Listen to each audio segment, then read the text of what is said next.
हाँ, सभी को अपहरण का प्रणाम। अच्छा छात्रों, सभी कैसे हैं? कैसे हैं आप सभी? कैसे चल रही है आपके ऑनलाइन क्लासेस? अच्छे चल रहे हैं ना? हाँ, सभी घर में बैठकर पढ़ रहे हैं ना?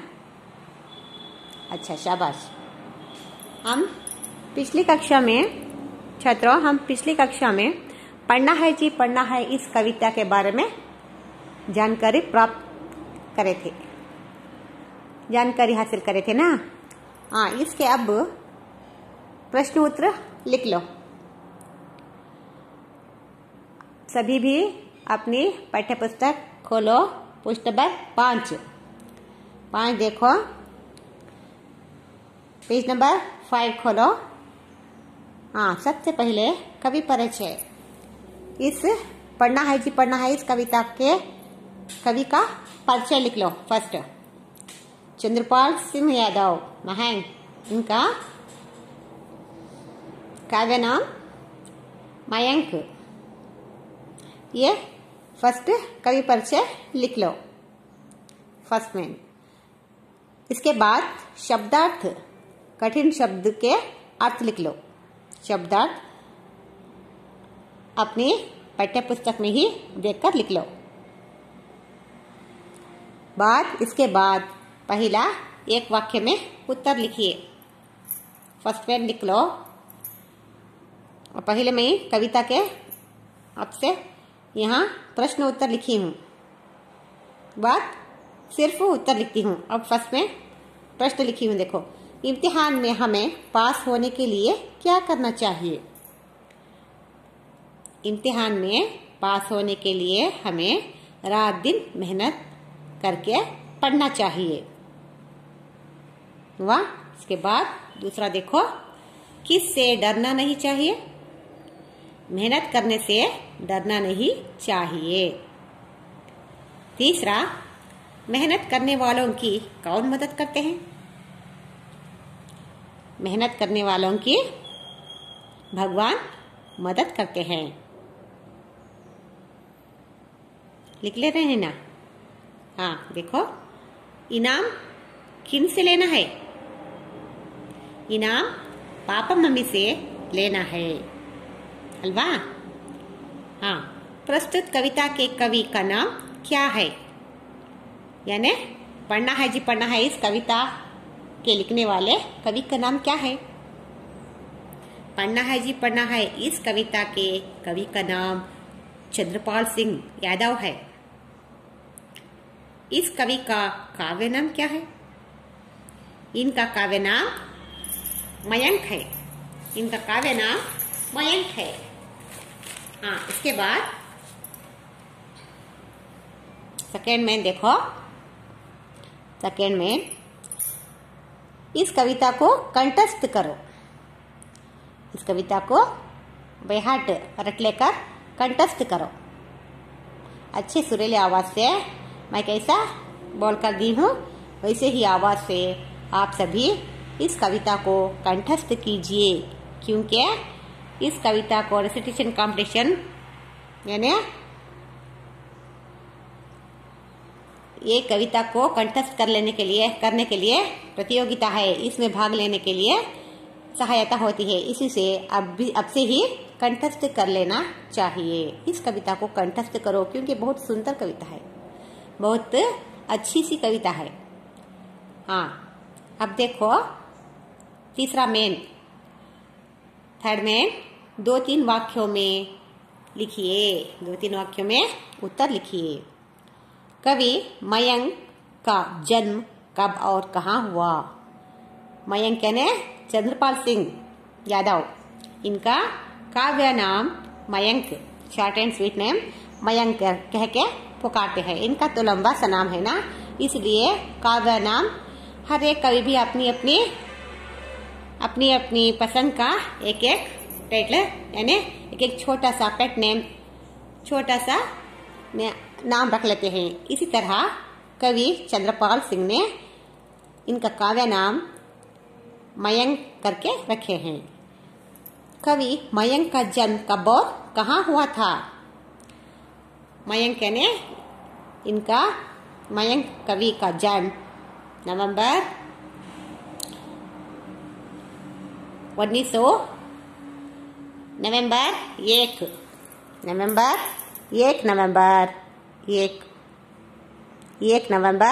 1925 में 1925 को 1 नवंबर 1925 को उत्तर प्रदेश के कानपुर में इनका जन्म हुआ था। किसका? मयंक। इस कविता के कवि का नाम मयंक है। इनका जन्म नवंबर 1 1925 में उत्तर प्रदेश के कानपुर में इनका जन्म हुआ था। हाँ, दूसरा, कवि मयंक के प्रमुख बाल गीत कौन कौन से हैं? चंद्रपाल सिंह यादव यानी मयंक ने बहुत से बाल गीत लिखे हैं। इनके प्रमुख बाल गीत कौन कौन से हैं? देखो, इनके प्रमुख बाल गीत स्कूल खुल गए, खा लो आम, एक रहे हैं एक रहेंगे, दीपों की कतार, जागृति गीत, दूध मलाई आदि इनके प्रमुख बाल गीत हैं। दूध मलाई और जागृति गीत, दूध मलाई आदि, और किसान के गीत भी इनकी बाल गीत है। किसान के गीत, किसान यानी रैतरू, किसान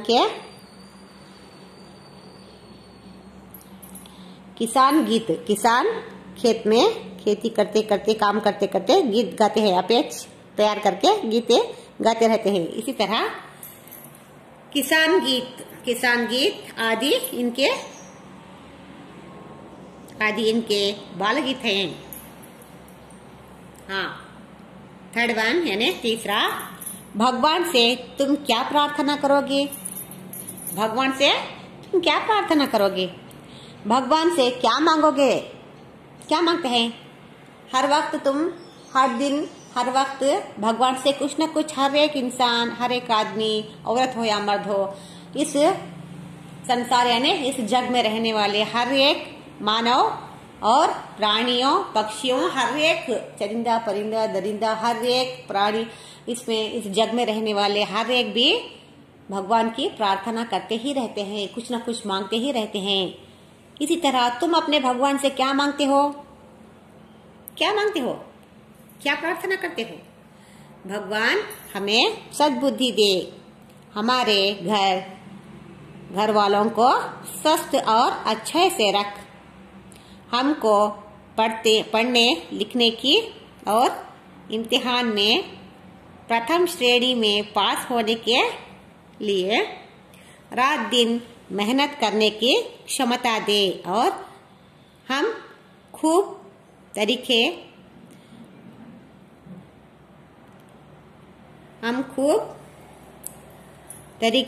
दे, हमें भगवान से प्रार्थना करते हैं। खूब तरीके से, खूब तरक्की यानी समृद्धि और प्रगति, इसका मतलब तरक्की का मतलब प्रगति दे करके भगवान करके प्रार्थना करते हैं अल्वा। छुट्टी के दिन तुम क्या क्या करते हो? ರಜಾ ಬಿಟ್ಟ ತಕ್ಷಣ ಮನೆಗೆ ಓಡ್ತಿರಲ್ಲ, ಏನು ಮಾಡ್ತೀರಾ ರಜದಲ್ಲಿ? छुट्टी के दिन तुम क्या क्या करते हो? छुट्टी के दिन बहुत मौज मस्ती करते हैं, पिकनिक को जाते हैं, पिक्चर को जाते हैं, और दोस्तों के घर जाते हैं, और दोस्तों के घर शादी को जाते हैं।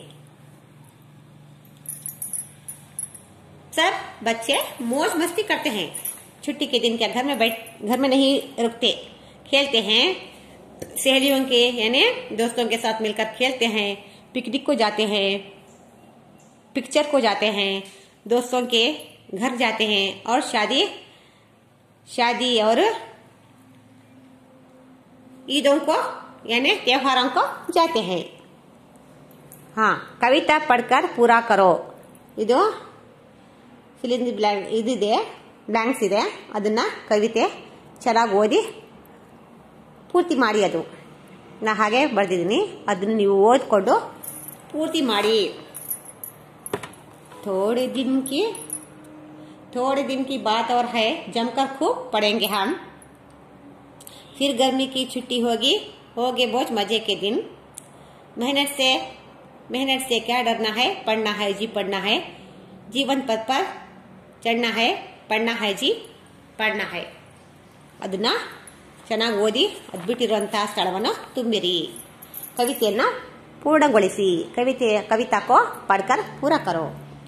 5वां मेन, 5th मेन, कन्नड़ा में भावार्थ लिखो. यानी कन्नड़ा में भावार्थ लिखो. भावार्थ कन्नड़ा में भावार्थ लिखो. देखो, कवि चंद्रपाल सिंह जी ने लिखे हुए इस कविता पढ़ना है जी पढ़ना है, पढ़ना है जी पढ़ना है में ये पंक्तियां लिए गए हैं. पापा मम्मी से लेने हैं, फिर तो हमको खूब इनाम. ಅಂದ್ರೆ ನಾವು ಪರೀಕ್ಷೆಯ ತಯಾರಿಗಾಗಿ ಹಗಲು ರಾತ್ರಿ ಶ್ರಮಪಟ್ಟು ಓದಿ ಪ್ರಥಮ ಶ್ರೇಣಿಯಲ್ಲಿ ಉತ್ತೀರ್ಣರಾದರೆ ಆಗ ನಮ್ಮ ತಂದೆ ತಾಯಿಯವರು ತುಂಬಾ ಸಂತೋಷಪಟ್ಟು ನಮಗೆ ಕೇಳಿದ್ದೆಲ್ಲ ಬಹುಮಾನವಾಗಿ ಕೊಡಿಸುತ್ತಾರೆ ಅಲ್ವಾ. ಮೆಹನತ್ ಕರ್ನೆ ವಾಲೋಂ ಕಿ ತೋ ಸದಾ ಮದತ್ ಕರ್ತೆ ಭಗವಾನ್.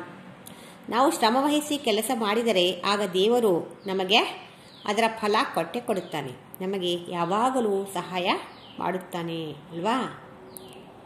हमको भगवान मदद करते रहते हैं.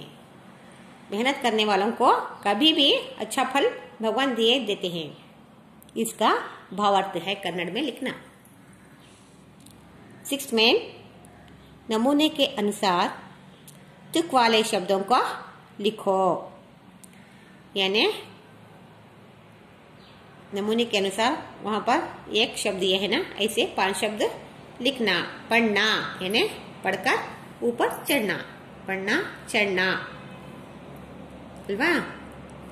खाना पीना, खाना पीना. गिरना उठना. सोचना समझना. सुनना लिखना. ಹೀಗೆಲ್ಲ ಬರ್ಕೊಳ್ಳಿ, ಸರಿನಾ. ಇಲ್ಲಿ ನೋಡಿ ಬರ್ಕೊಂಡಾಯ್ತಾ.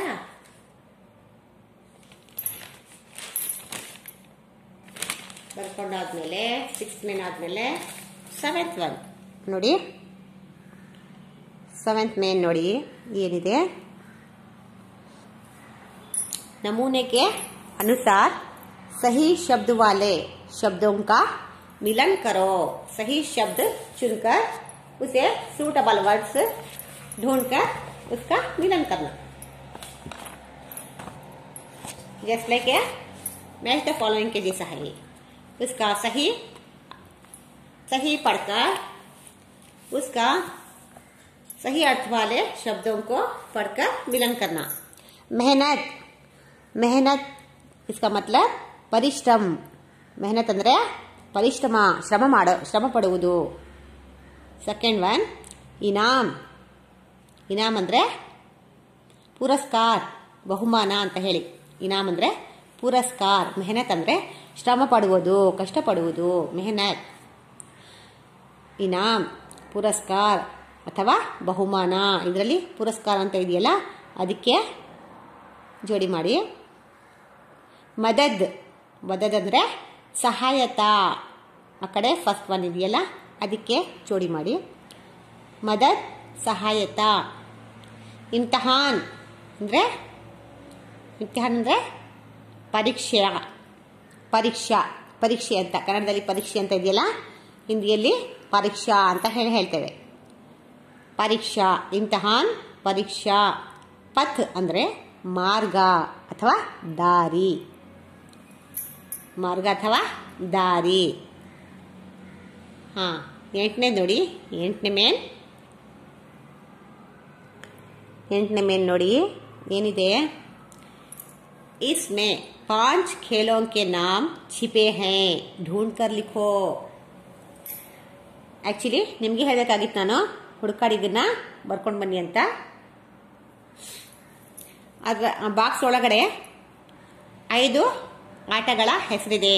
खेलों के 5 खेलों के नाम छुपे हुए हैं वो डब्बों के अंदर, बॉक्स में. उसे ढूंढ निकाल कर तुम खेलों के नाम लिखना चाहिए. देखो फर्स्ट वन क्या है, क्रिकेट. देखो मैं ढूंढ कर लिखी हूं, क्रिकेट. क्रिकेट सरीना. कबड्डी, इलोड़ी कबड्डी सरीना. ಖೋ-ಖೋ, ಇಲ್ಲಿ ನೋಡಿ ಖೋ-ಖೋ ಸರಿನಾ. ಹಾಕಿ, ಹಾಕಿ 4ನೇದು. 5ನೇದು ಏನೇ पांचवा यानी लास्ट वन गेंद बॉल. देखो गेंद बॉल, गेंद बॉल. देखो गेंद बॉल. अच्छा, क्रिकेट, कबड्डी, खो खो, हॉकी, गेंद बॉल. गेंद बल्ला ಅಂದ್ರೆ ಲಗೋರಿ ಅಂತ ಹೇಳ್ತಾರಲ್ಲ ಅದು. ಹಾ ಸರಿನಾ.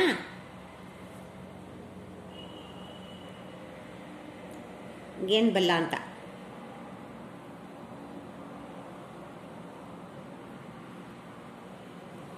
नीचे 6 ऐसे शब्द लिखो जिसमें 3-3 अक्षर हो.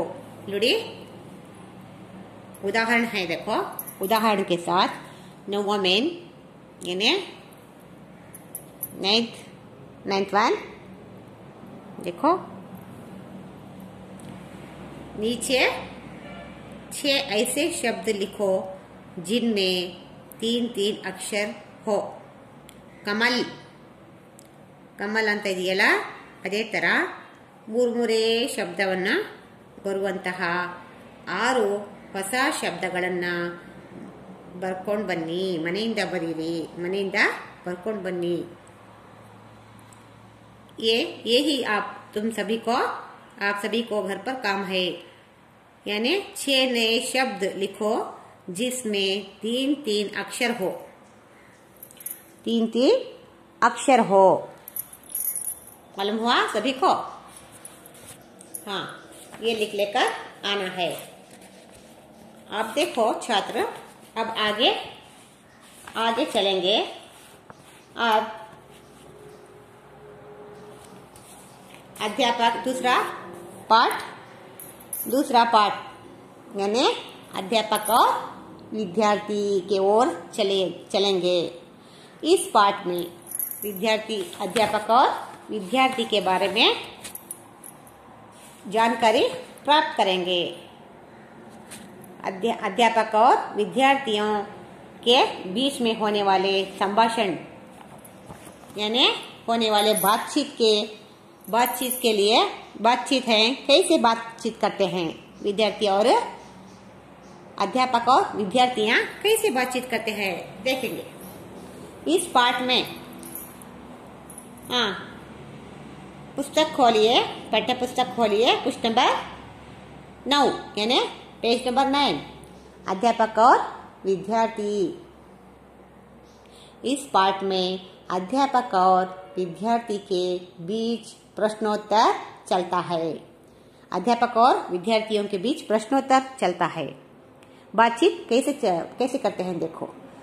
सरल वाक्यों में चलने वाला ये सवाल जवाब कुशल संवाद का एक नमूना है. ಇದು ಸರಳ ವಾಕ್ಯದಲ್ಲಿ ಮಾಡುವಂತಹ ಪ್ರಶ್ನೆ ಉತ್ತರಗಳನ್ನು ಇಲ್ಲಿ ಕೊಟ್ಟಿದ್ದಾನೆ. ಸಂವಾದ ಅಂದರೆ ಸಂಭಾಷಣೆಯನ್ನು ಗುರು ಮತ್ತು ಶಿಷ್ಯರ ಜೊತೆ ಸಂಭಾಷಣೆಯನ್ನು ಹೇಗೆ ಕೊಟ್ಟಿದ್ದಾನೆ. ಸಂವಾद कैसे दिए हैं एक नमूना यहाँ पर है, देखिए. विद्यार्थी, नमस्ते गुरुजी. अध्यापक, नमस्कार, तुम्हारा नाम क्या है?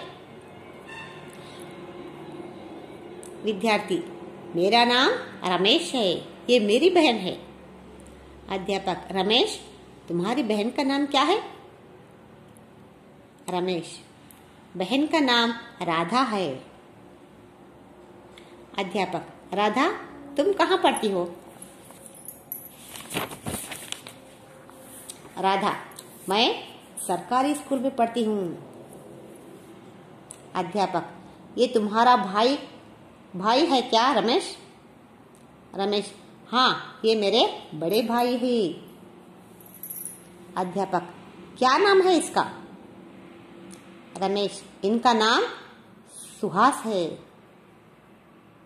अध्यापक, तुम्हारे पिताजी क्या काम करते हैं?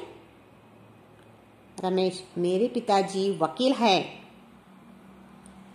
अध्यापक, क्या वे इसी शहर में रहते हैं?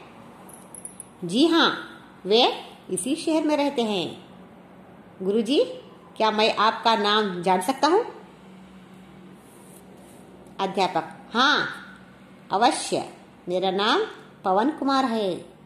रमेश, तुम्हारा घर कहाँ है? रमेश, हमारा घर विजयनगर में है। आपका घर कहाँ है गुरुजी? अध्यापक, मेरा घर भी विजयनगर में है। तुम कभी मेरे घर आना बेटा। रमेश, हाँ गुरुजी, जरूर आऊंगा। अध्यापक, अच्छा, चलो, देर हो रही है। रमेश, धन्यवाद गुरुजी, नमस्ते। हाँ, देखो, गुरु और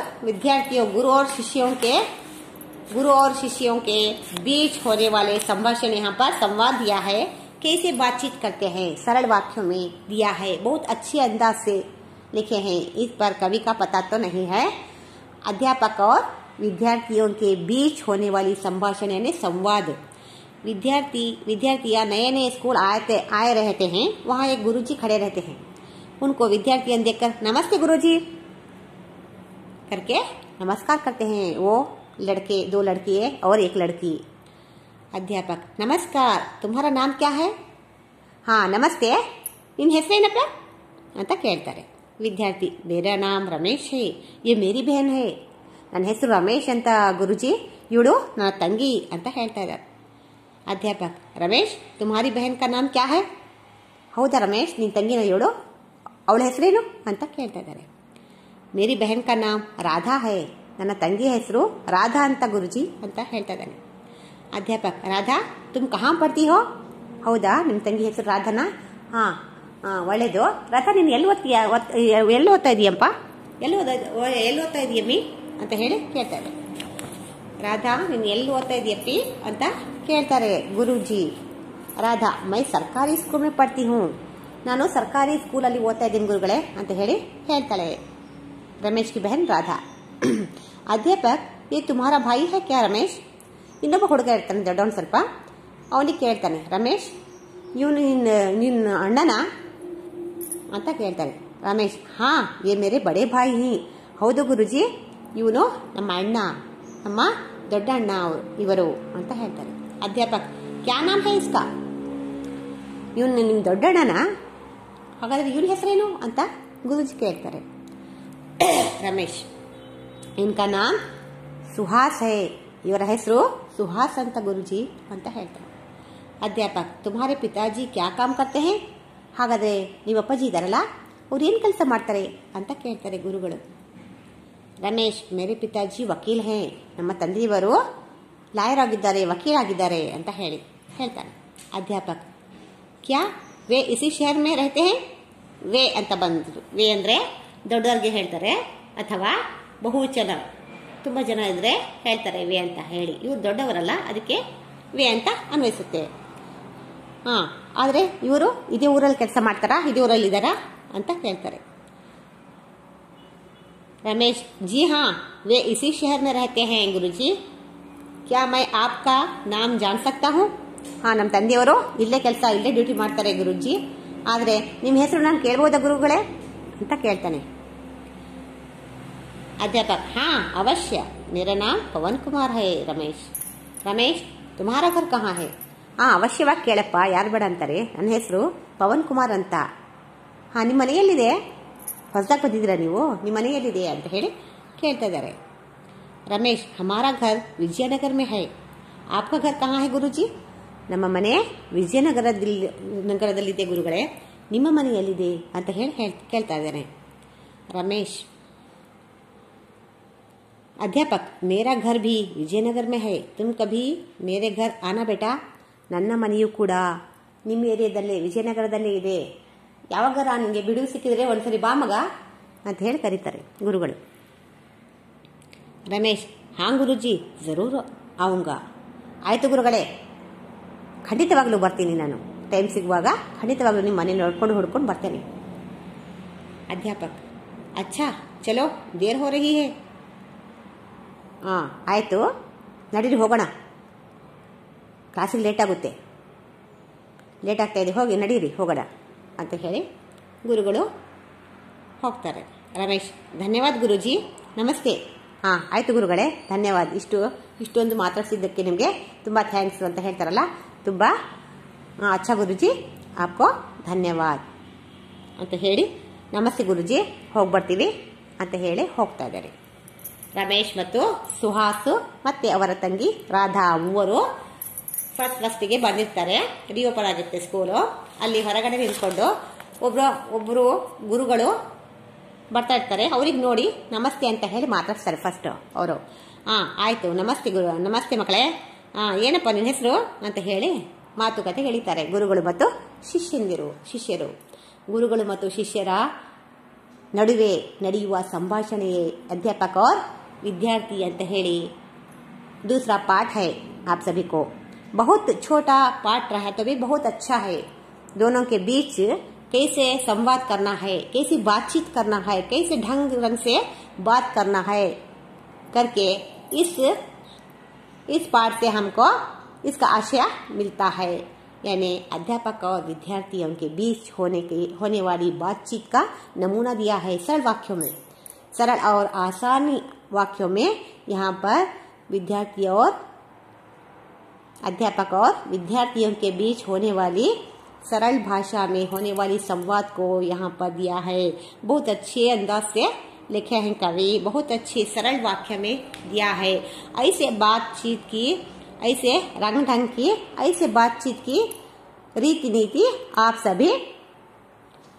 सभी जान लेकर, समझ लेकर आप सभी सरल वाक्यों में ही हिंदी बातचीत करने का प्रयास करो, कोशिश करो.